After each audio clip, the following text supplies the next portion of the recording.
Hello and welcome back to a Calm and Relaxed Talk. In this video, we're talking about the Saw films, all 10 of them. I have to delineate as to whether or not I want to mention spoilers, so I'm going to start with a non-spoiler section, and then if I really want to dive into certain elements of the films, I'll dive into that later. But I'll start off with my ranking, at least so you can get a basic idea of my reviews, what I think of them. They're always out of 5 stars, because that's what Letterboxd has out of option, which is nice. But yeah, I have the Blu-ray set for the first 8 films. Yeah, Saw 1 through to 8, which includes Jigsaw. And I've actually put my 4K UHD in here, which is really fun. I've had to give it a new case, which is annoying, but yeah, got the Lionsgate 4K Steelbook 4K discs in there, and then the Blu-rays for the rest, including Jigsaw, which is Region A locked annoyingly, and then DVDs for the rest. I'll probably put, well, when more Saw films come out, I'll put them all in here. But I do have the Spiral Blu-ray as well. I got it for like $12, which is pretty nice. So, yeah. Sorry about that, my microphone's been playing up. So, let's keep talking about the Saw movies. I initially didn't want to watch these anytime soon, because it's like, I didn't want to get into torture porn, that kind of genre and whatever. But I found that there's a narrowness between that genre, where there's kind of like the campier elements of something like Evil Dead 2, where the torture comes from how like the characters being tortured through them being possessed by demons, the gore being chopping off their own limbs and stuff like that. You know, if you've seen the Evil Dead films, it's that kind of stuff. But that's the campy vibe, and I like the campy vibe a lot. Over the top blood and gore, that kind of stuff. But nothing that's like, oh, yucky, or cringy, or whatever, you know, in terms of its violence. However, I feel like the complete opposite endpoint to that is something like Martyrs, or even the original Last House on the Left, something that's really just grisly and depressing and deprived, something that leaves a bad taste in your mouth for days to come, that you wish you'd never really seen despite the cinematic properties of it. Not really for Last House on the Left, I don't like that film, but Martyrs is a really, really interestingly designed film. But yes, it is the kind of torture porn that is genuinely just the enjoyment comes from, I guess, if you enjoy watching people getting tortured. The campy version of that is Hellraiser. But yeah, so Saw is in between. Saw is like, it's actually not about the torture. It's not about the porn version of that. It's about the traps and about the mystery. They're detective films, they're crime films, they just happen to revolve around traps that could brutally disfigure and or kill someone, and that's the fun part of them, but the really fun part is how in-depth the narrative gets, and it just kind of keeps on going. So, I mean, again, there's 10 films in, and the first film was fun to watch. I really liked it as a low-budget stylistic thing, written and directed by an Australian guy. I think it's co-written by, I think the screenplay is done by Leigh Whannell, but the story is done by him and James Wan, and James Wan directed it. So that's always fun. Hey, Australians, look at us. We're getting out there. And of course, it's based on the short film that they had made, which I never got around to watching. I think it's on the 4K disc, but yeah, either way, I never saw that. And then, of course, each year they pumped out the sequels. The second one was what? I think it was 2004 was the first one. Yeah, then 2005, then 2006, and then 2007, and then 2008, and then 2009, and then 2017? Is it? Yeah. No, I'm missing one, aren't I? Oh, 2010 for Saw 3D, aka the final chapter, and then 2017 for Jigsaw. I can't believe it was 7 years later. Then 2021, you get Spiral, which was, of course, delayed because of the pandemic, and Saw X in 2023.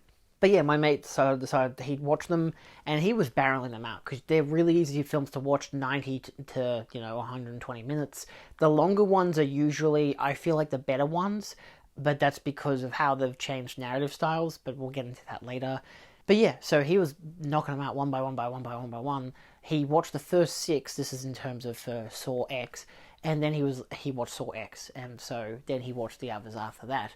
And I followed the same routine. I watched the first one, I watched all the way till 6.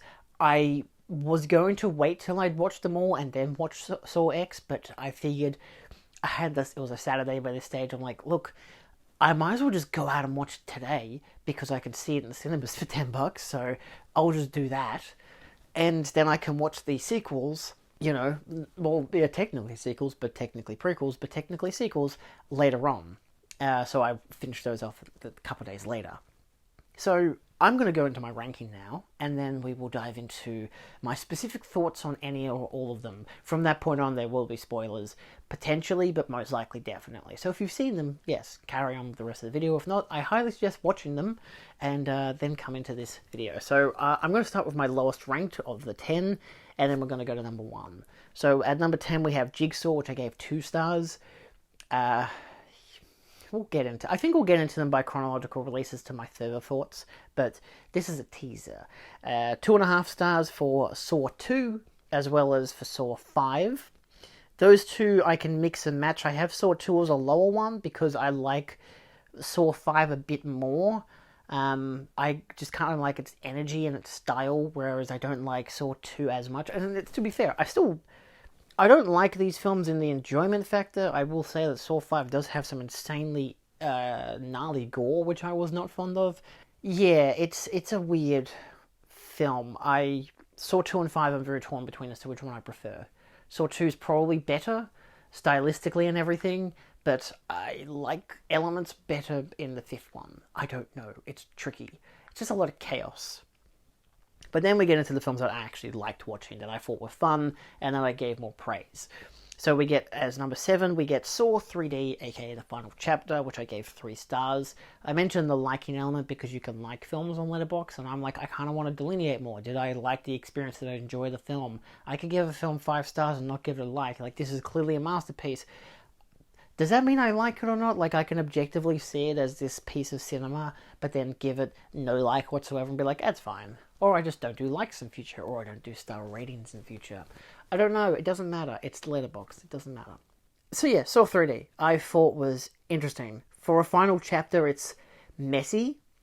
It struggles in certain elements because it rushes itself, mostly because it was meant to be a 2-parter, but because the previous one, the 6th one, had not done so well at the box office, they were like, okay, I don't know if it was bad box office, but it was definitely bad reviews, even though most of these had pretty bad reviews anyway.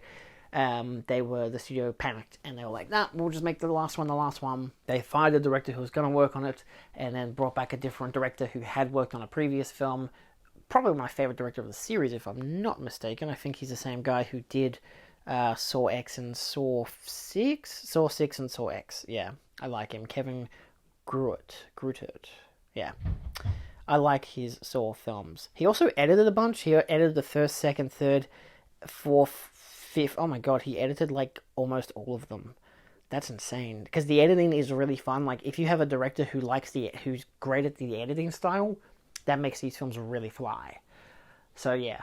The editing's chaotic, but it's like really stylistic, and I like it. Either way. Saw 3D is fine. I'm not hugely a fan of it, but again, I gave it 3 stars. I thought it was alright. Then I give number 6, the original Saw. It's a film that is really good by itself, but at the same time, when you look at what comes after, everything else kind of like shits on it in comparison. Like my mate was saying, how it's like Saw 1 is James Wan's worst Saw movie, because he went on to like write some of the sequels, and some of the sequels are a lot better. So it's one of those things where you can look at like, oh, Saw 2 is like this guy's worst Saw movie because he ended up doing the next Saw movie, you know? So it's an interesting scenario. But the first one is a undeniable modern classic. It's a lot more subdued in terms of the torture element. But yeah, it's I like the style, I like the color grading, I like how they've shot it. I don't mind the design of the mystery of who they are and how they got here and all that kind of stuff, and then flashbacks and stuff like that. Stuff that became narrative tropes and cliches throughout the series, but work to give it its identity. You know, if you don't have a flashback in a Saw movie, are you a Saw movie? I don't think so.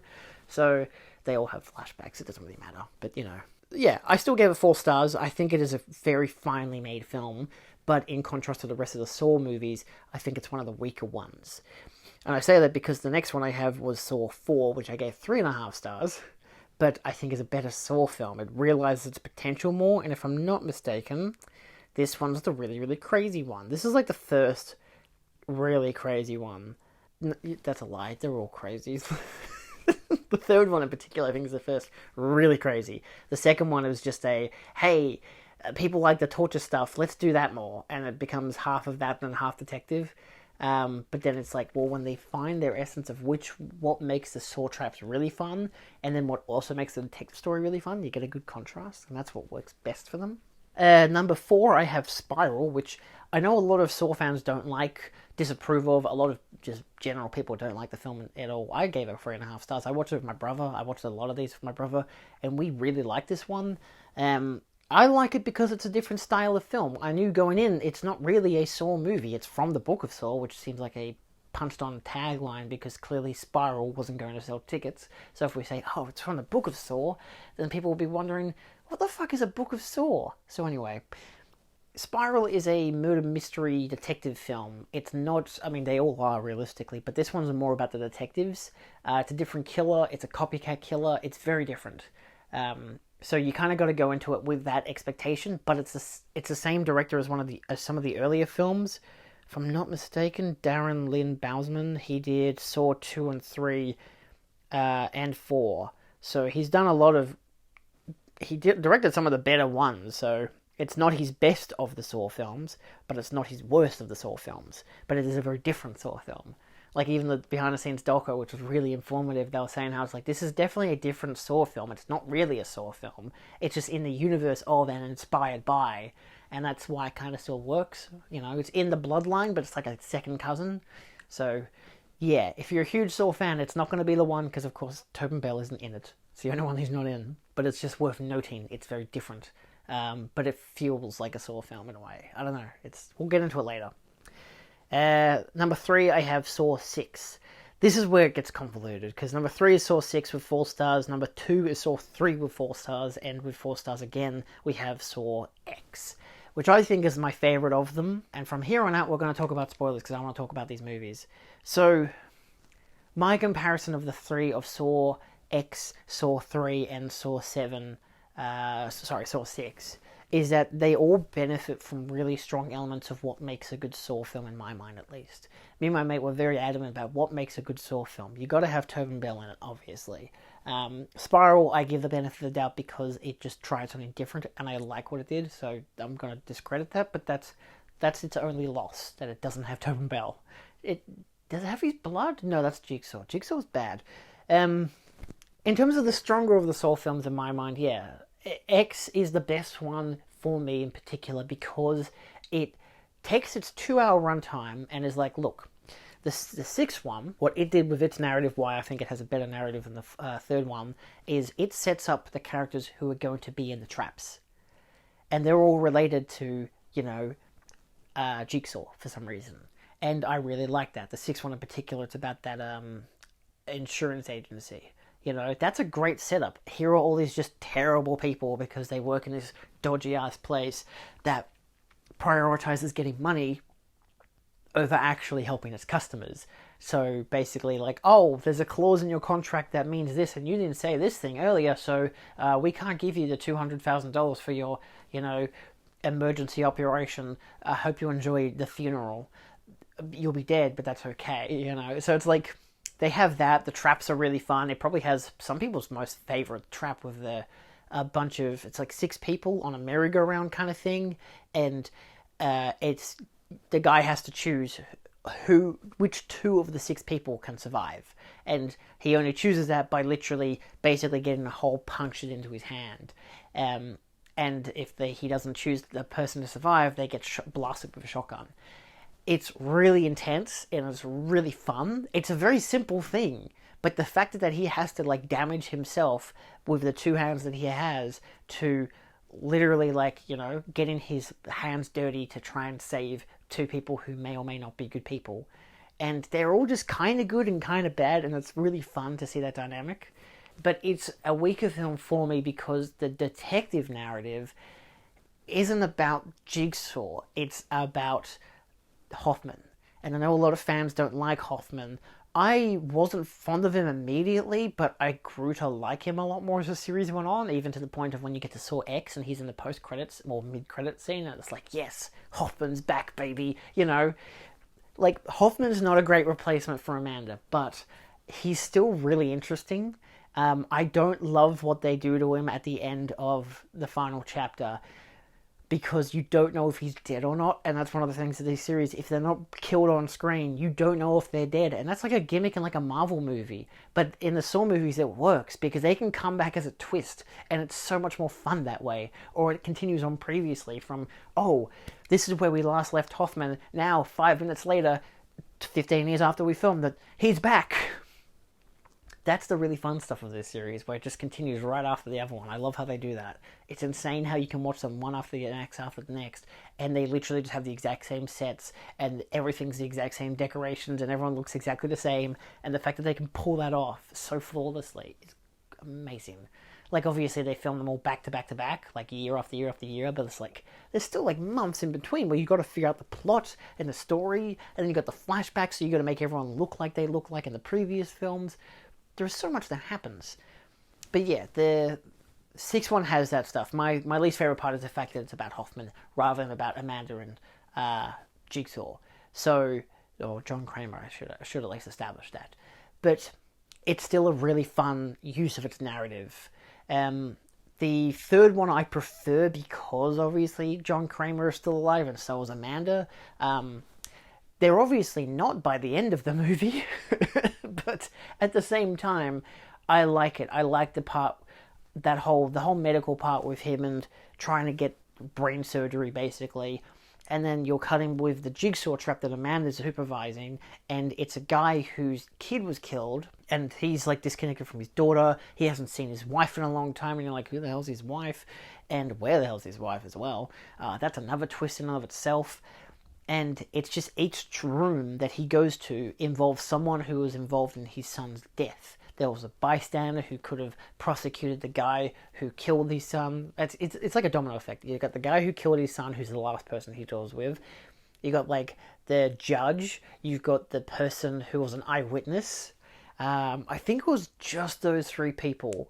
But even with just the 3 people, even he has to get out of a trap himself. Then he goes to the woman who was an eyewitness and didn't testify. You got the judge who put the guy in jail for only like a few years or like a year or something. And then you got the guy himself.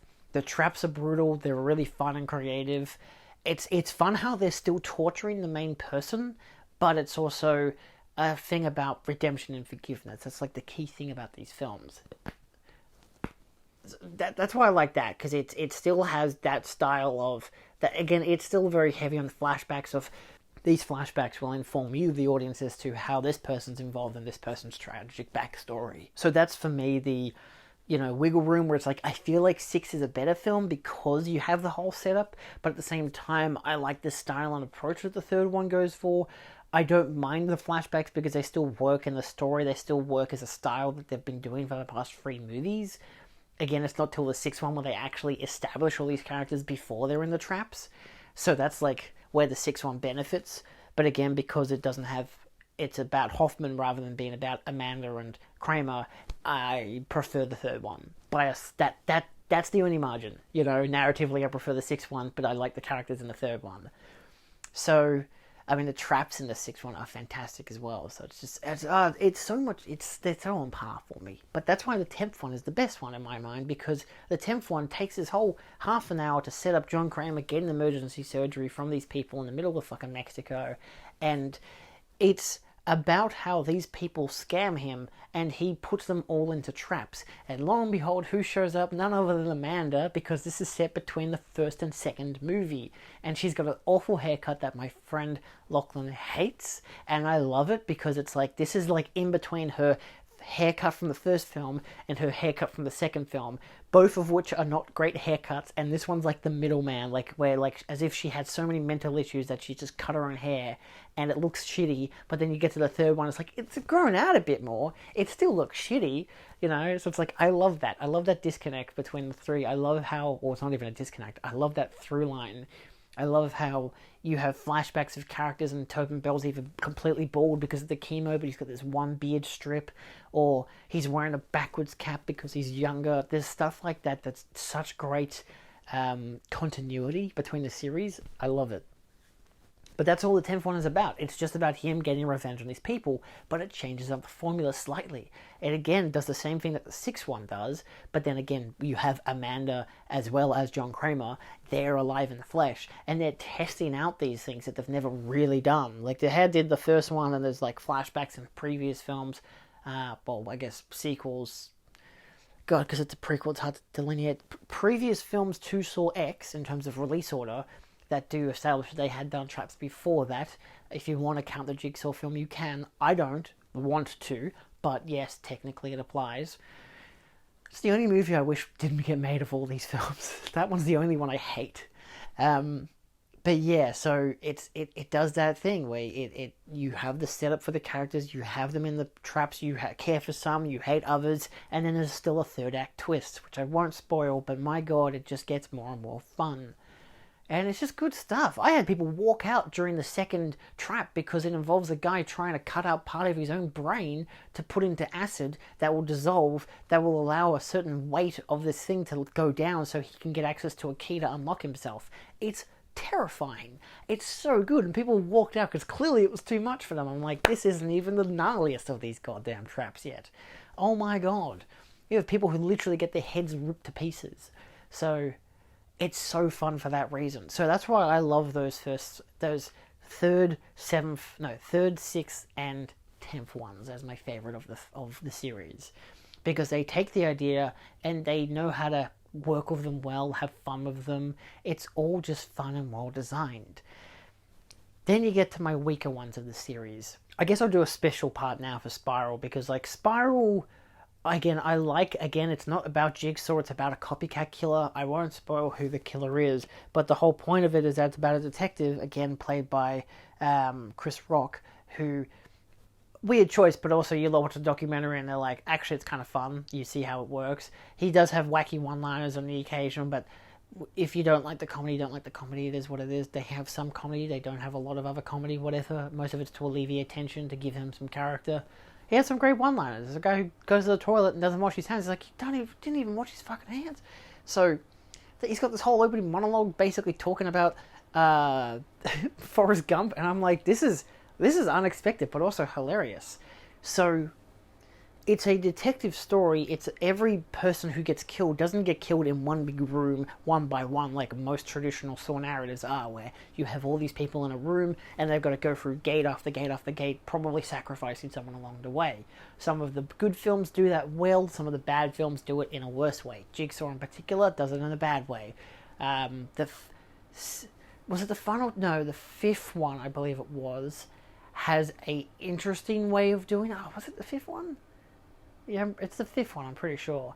The 5th one has a very interesting way of doing it, because the whole twist of that movie, not really the whole twist, but like the trap twist, is that they all could have just worked together and they all would have lived, but they didn't. We'll get into that. But Spiral is about a killer who captures each detective individually and, puts them in the trap, and if they can get out or can't. And our main guy has to try and figure out who this person is and try to capture them before they kill more detectives. But they're all crooked cops, which is really the more interesting element of it, because it's like they're bad people because they're crooked cops. They've let, obviously they still explain, like, this first person he's got his tongue trapped to a thing, and if he doesn't basically if he doesn't take a leap of faith and rip out his own tongue, he's going to get killed by a train. And the whole point is that he wouldn't talk, he wouldn't confess during, or he was lying in the courts, so stuff like that works really well. I like the look of it, I like the sound design, I even like a lot of the acting, like a lot of the characters are interesting. The twist I don't think works as well. It's not as impactful because I kind of guessed who the killer was pretty early on. Mostly because it's one of those, I know that actor, I've seen them before. And it turns out that actor was in fact the villain. So, but the way that they explained it is really fun. Very traditional Saw. But yeah, it's just one of those things where it's like, the impact of it didn't land as well, but I like the story leading up to it. So it still works and it still pays off well. it's just a fun story. It's a fun and interesting experience that's different to the Saw films, but also similar enough that it at least leaves a much better taste in my mouth than Jigsaw did, and that the final chapter did. So, yeah. Then we jump into the fourth one. I guess there's not much to talk about with the first one. It's your traditional narrative. The two guys are chained up in a room. They explain their backstories. You have to figure out who's who and who did what and who's bad or whatever as they get minorly tortured throughout the film. And then stuff happens. You know, it's not as heavy on Tobin Bell. It's not as heavy on the Jigsaw stuff. There's not a lot of traps. It's only like technically 3 traps in the whole movie, including the one that Amanda's in. Maybe 4 traps, I think, because they have some detectives see other results of people being in traps, and it has gnarly flashbacks of them being killed off in the traps, but it doesn't perfect the formula that works better in the later films. So it's still fun, still well made, just not the better of the Saw films in terms of design and style. But it obviously sets it all up. There's all the groundwork is there, and that works nicely, but it just hasn't been perfected yet. Saw 4, I want to talk about this one. This one, spoilers of course for Saw 4. This one, the twist is the fact that it's all a flashback, which is insane. It's another one of those, you watch it and you realize that the character who's going from place to place could literally just do what a lot of the time I watch these films and think that people could do. Just leave. And they don't, and that's literally what gets them killed. And that's the funniest part to me. You get all this build-up, and if the guy just left, if he just went off with his girlfriend and left it all behind because it's like, nope, I don't need to find out where this detective cop friend of mine has gone or resolve who this killer is. If he had just walked away, everything would have been fine, but he didn't. So, yeah, it's insane. Also, there's so many insane transitions where someone will jump through a window and then you'll land in the next room and it's a scene that's actually set a few months in the future. And it's like, oh my god, the flashbacks and all that. A lot of audience members found this one to be very confusing because it's like, oh my god, so much is happening. I don't know which one's a flashback. I don't know which one's present day. And that's the joke. Because the whole entire movie's a flashback. That's what's so good about it. It's flashbacks within flashbacks within flashbacks within flashbacks with past and present mixing together, seamlessly blending between this person's scene and a crazy transition to that person's scene. That's why it's so much more fun, I think, than the third one. That's why it's so much more fun than the fourth one. I would prefer it more as a film than Spiral, but I liked Spiral's style more than this one, but this one is wacky as all hell and totally worth it. But yeah, it's mostly, I think it's just a cat and mouse chase through most of it, isn't it? No, it isn't. The cat and mouse one's the next one. But yeah, it's good. I think Saw 4 is a very fun film. Very enjoyable. Again, Saw 1 comes after that in terms of our ranking.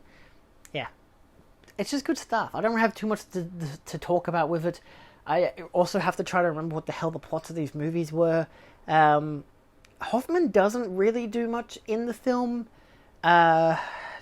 It's where I feel like he's underutilized, but he's fine in the fourth one. It's one of his stronger films. Again, this is the one where he had to take the mantle, so it's like, there's back and forth between if this is good, if this is bad, and you kind of got to get used to him and also enjoy everything else that's going on. So it's still good. It's just different. Saw 3D is the last one, but the final chapter. Saw 3D is interesting. It's the one that has weird digital photography and the 3D gimmick, which obviously you don't get a 3D Blu-ray, so none of it works. The story, I think, is at its weekend. It's far too rushed. What did I say? Props for setting up a series of saw traps, much like in the previous film, where we get to know each character before they're captured. So that's good. I like seeing some of the survivors of the previous traps. So this film also does that thing that the previous film, the sixth film, had done, where it still sets up all the characters before, because this is about a guy who claims he's a survivor, and this is all my trauma, this is what I went through, I'm going to make a book about it. And it turns out it was all fabrication, which is pretty obvious. It seems very hammy and overdramatic because it is. He, of course, gets put into a saw trap because obviously Hoffman is like, you were never in a trap, so we're going to put you in a trap, but then we're also going to put every single person that you love and care about, well, at least everyone you're associated with, your best friend, your publisher, your wife, you've got to not just confess, but you've also got to try and save them. So it's got a lot of mixing and matching of that, which works well. But again, that's probably the better part of the film, because Hoffman's whole thing in this film is this the one where he's just going crazy, killing everyone? No. This is the one where he basically is in a chair for the first hour of the movie, and then the last half an hour, it's revealed that he had all this setup in between that you get through flashbacks, which could have just been laden throughout the film, would have made it a lot more dramatic and interesting. And it's all rushed in the end, and then he has to try and like it. It's just all this. It's a mess of stuff, you know, and then it leads to a bigger twist. Oh my god, this other person was also working with Jigsaw. It's just a lot of chaos. It doesn't really work as well. It's fine for what it is, but it could have been better. Obviously, if it would have been the two-parter it wanted to be, it probably would have worked flawlessly, but yeah, unfortunately it wasn't. And then you get Saw 5, Saw 2, and Jigsaw, where Saw 5 is a cat and mouse chase throughout the whole entire film. That's not as interesting to me. Like, both plots, the A plot being the detective one, is very boring to me. It's just this cop thinks that this other cop, Hoffman, is the bad guy. So he's going to chase Hoffman the whole entire movie. And then none of that's that interesting. It still has a lot of great continuity stuff between other films with flashbacks and stuff, but for the most part it's not as interesting. And then all the Jigsaw stuff, all the traps, are not interesting. Like, they're well done, but it feels so disconnected. Usually all these people have some relation to Jigsaw, or in a way, or there's like this big moral thing he's trying to achieve, but none of these people have any interest to that. Like, none of them really connect with, especially with the main story or the detective story. There's no real juxtaposition. They're just so one by one. They're just so apart that it doesn't feel right. It does have Julie Benz, which I really appreciated, but also clearly she was going to survive. Or at least that's just how I thought the whole time, and I was right.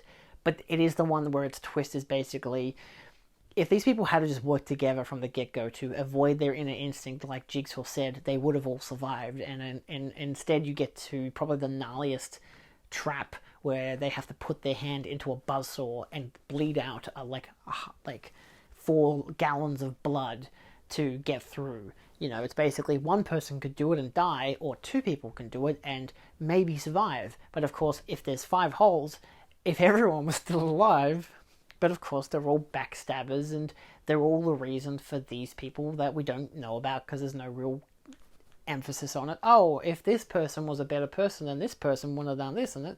It's just they all are the reason that, like, a block of land of people were dismissed from their homes, and the homes were knocked down and whatever, and this person did that to that person. It's just, none of it doesn't matter, you know. It doesn't feel that there's any urgency. It's like, okay, they just did some bad shit. Like, it doesn't feel as intricate or as interesting or interpersonal, you know. It is just kind of boring. The trap plot felt like filler despite its ultimate twist, and the detective story just felt like an hour of chasing one's tail, which it is mostly. It's just, oh, let's go to this part. Oh, that's what happened there. Oh, let's go to this part. Oh, that's what happened there. And a lot of it I wouldn't consider remotely important. A bunch of it is, how did Hoffman interact with the earlier films through flashbacks, and that's about it. It's not really that interesting. It's not any of the fun flashbacks that you get where it feels an extra continuity details. Instead, it's just, oh, okay, it's just stuff that you could have, like, assumed. If Hoffman was working with them, it makes sense that he was there at that time, but this film really enforces, he was there at that time. Look, Amanda's back. They brought back Amanda. It wasn't worth it.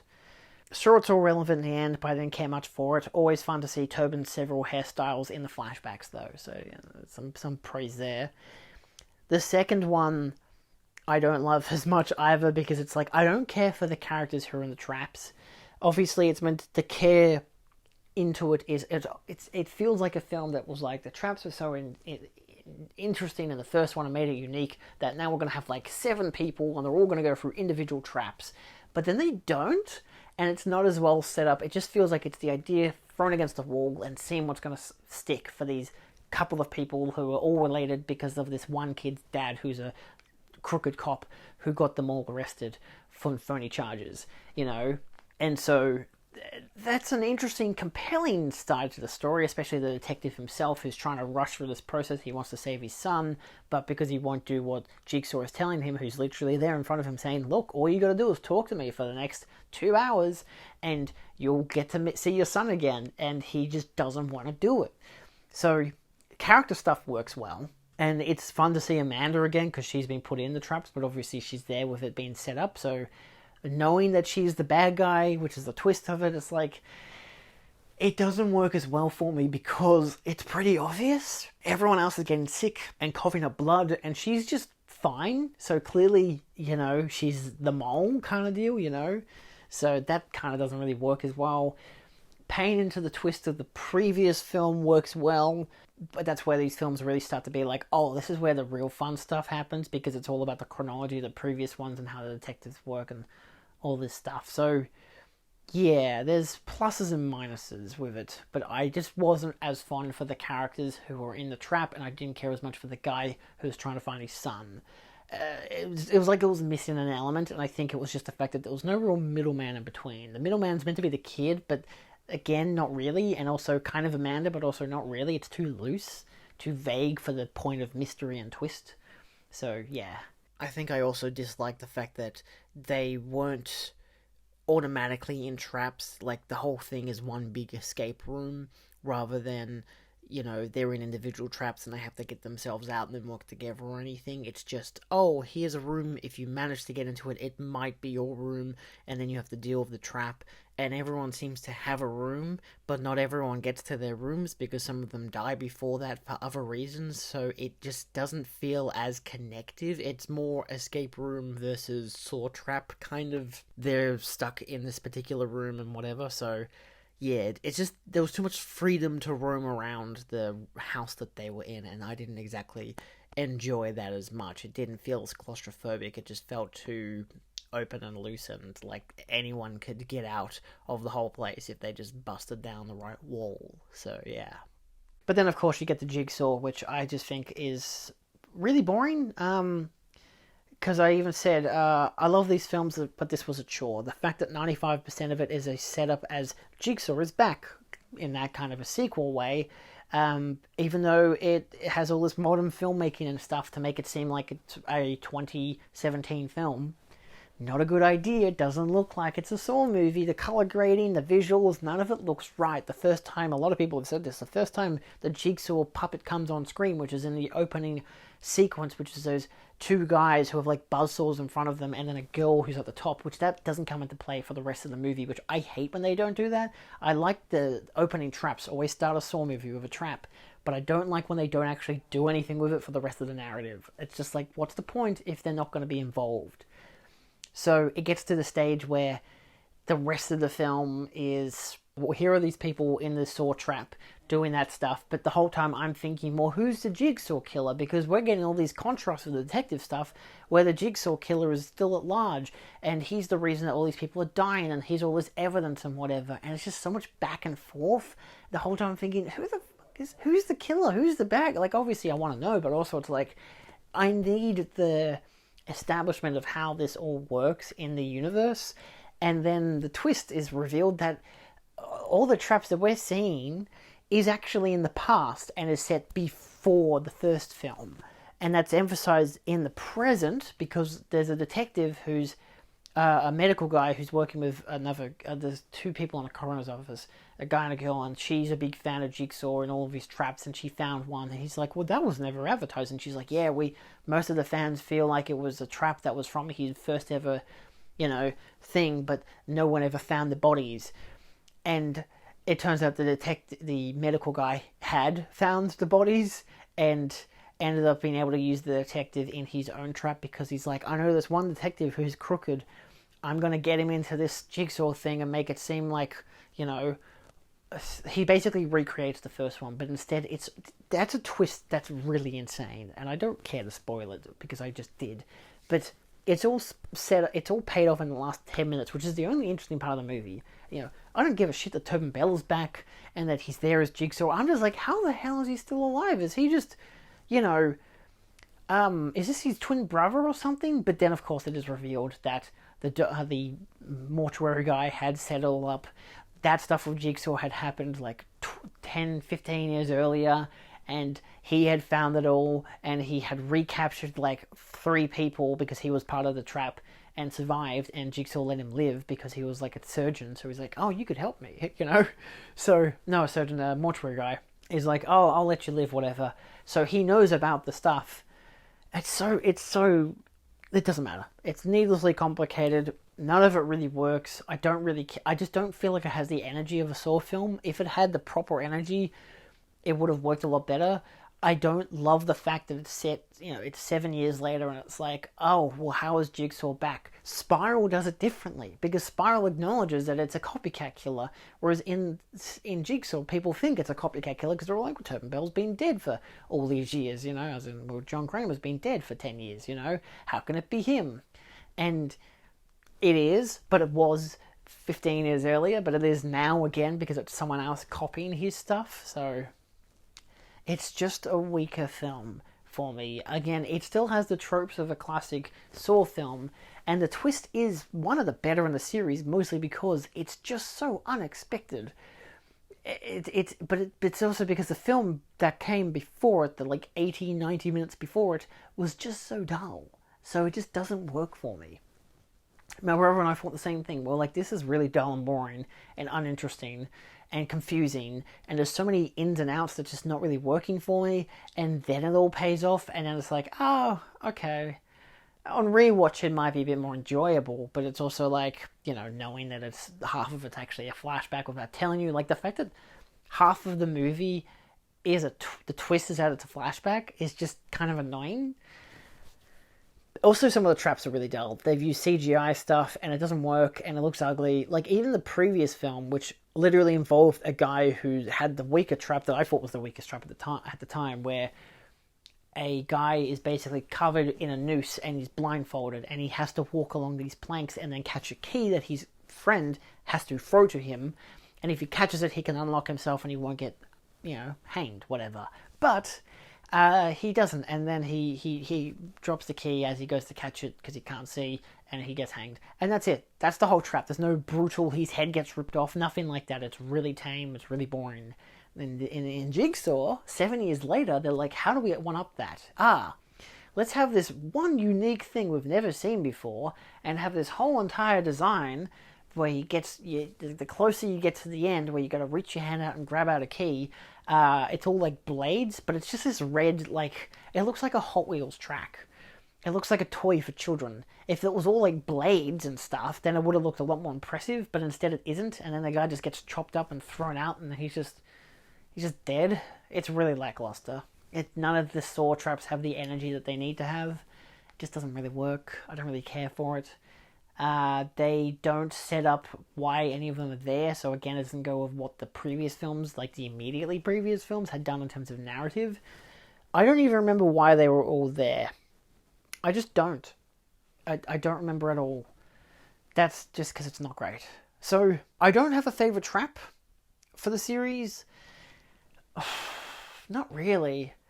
I find it really interesting. The one that's really memorable to me is in the second film, where the girl has to put her hands in the box to get out the needle that will save her, and of course it's like these blade things that get caught on her wrists. That was a really interesting trap. Like, it's a simplistic design, but it works really well. But no, I don't really have a favorite trap for the series. The merry-go-round one's really fun. The guy in this third one who gets his arms and legs and then head twisted off, great. A lot of them aren't as good traps because they're specifically designed to not actually be proper Jigsaw traps. So, like, one of them's like, oh, a character has to unlock a thing so she can be freed, but instead she unlocks it and it then rips her ribcage open. So it's like, there are stuff like that doesn't really work, but because narratively it does, it doesn't matter in terms of it being a twist, as in it being a trap. So I don't know. It's just, yeah, I don't really have any preference as to which traps I prefer. But yeah, I like the ones that enforce more gore. Not in particular someone cutting open their own head and grabbing out their brain. That's a bit much for me, thank you very much. But like something that involves them being like, oh, you're going to lose an actual body part if you don't do this right. Like there's a great trap in, I think it was the sixth one. No, it's the start of the seventh one. Oh, is it the start of the seventh one? Because Jigsaw starts with the two guys who are like arguing between each other, and there's a girl who they've been dating and she's been cheating on both of them. And the fact that they just let her die because they're like, it doesn't matter. She's cheated on both of us. We can move on. We can just find other people. It's just like, that's funny, but the only interesting part of the whole movie. It's in the sixth film that this actually happens, not the seventh film. That has a really fun opening where it's just these two people have to literally put in the largest body weight they can into a weight, and whoever, you know, puts in the most amount doesn't get their head drilled in. And I like that part because it's this guy, this really, oversized man who's cutting off his own flesh piece by piece. And while he's doing it more and more and more, and every time he puts it in, it drills more into her head, she's just like, I'm going to cut off my arm. So she starts cutting off, then he puts on the piece. So she just goes up and starts cutting off her arm from further up. So there's stuff like that that's really fun. But yeah, again, if it's not too brutal, like, again, the fifth one, where they have to literally cut open their hand with a buzzsaw, I'm not fond of that. That was a bit too gnarly for me. But that movie also ends with a guy getting literally crushed, and you have his arm like this, and then it gets crushed, and like it breaks through the bone, so it goes like that. That was a bit much. And they repeated that twice. That was the end of one film and the start of the next film. The exact same scene. So yeah. But as an overall bit of a different, calm and relaxed talk because of spoilers, the Saw series is really, really interesting. The style, the grit, the gore, the detective stuff, how interesting the twists are, everything about it just keeps developing, and they're really fun to watch. You could literally go 1x, 2, 3, 4, 5, 6, 7, 8, 9, 10, whatever. You could go like that, but I would just suggest going 1 through 10, go in the chronology, even just 1 to 6, because at least by 1 to 6, you understand the story, the bare basics of it all. You could even do the first 7. You get the bare basics of it all. You understand the feel of what a good Saw film feels like, because you could watch X and then be unimpressed when you get to like the 6th movie, because you're like, oh, it's just like Saw X, but it's like, yeah, exactly, it's done by the same guy. It's meant to. It's the same style of narrative. 6, 7, and X have the same style of narrative, and that's what works about them. It's strongest in X and 6, where 7 it was too convoluted with the fact that it was meant to be the last one. I love 2 because it even says Saw 3D on my Blu-ray, but on my on the case, on the disc, it says Saw the Final Chapter. So, yeah, still, it is what it is. As an overall, these are really fun movies. Some of them for me aren't as fun, some of them are more fun. I imagine on rewatch, maybe in a couple of years' time, I could find it to be the opposite way around. I could think that Saw 2 is really, really good, but then I might feel lesser on Saw 3. Probably not as much on Saw 6, but we'll see. But, it could be on a rewatch element. If the twist is really impressive, I might be like more tuned into the movie. But then I knew the twist for Saw 2 and even Saw 1, but Saw 1 had a stronger narrative and Saw 2 didn't, and I knew the twist in Saw 2, or at least the Amanda twist, that I didn't care as much for the other twists. So, yeah, I don't know, there's a lot of back and forth, a lot of padding, a lot of this and that. I love the flashbacks within flashbacks. I love how many times they bring Tobin Bell back just for another flashback, and they're like, we don't give a shit about continuity in terms of the fact that he looks older, but we care enough about continuity to make him look like he did in the time period that it's set, which is really funny to me, and honestly really commendable. I love it. Yeah. Anyway, that's my thoughts on the Saw series. I would highly recommend them, even for people who don't like torture porn. They're still really fun. They're really well designed. It's all practical gore. It's practical set designs, except for, again, Jigsaw, which goes for CGI, which I don't like. Yeah, was it Jigsaw? Yeah, Jigsaw. Final Chapter might have had some CGI, but definitely Jigsaw. Just, it's not worth it if they've got CGI. The effect of the realism goes out the window. But yeah. Anyway, that's all. Thanks for watching, and let me know your ranking or thoughts on the Saw series down below. Obviously, I would have gone more in depth. But there are so many movies, and I want to move on. So... But I had a blast watching these, and I think you will too if you enjoy this kind of horror. So yeah. Again, it's escape room stuff. But with a crazy detective story, crazy flashbacks, crazy lore. The lore's the best part. It's so much lore. And it's really fun to watch it within a week, you know? Go for it. Enjoy. See you next time. Adios.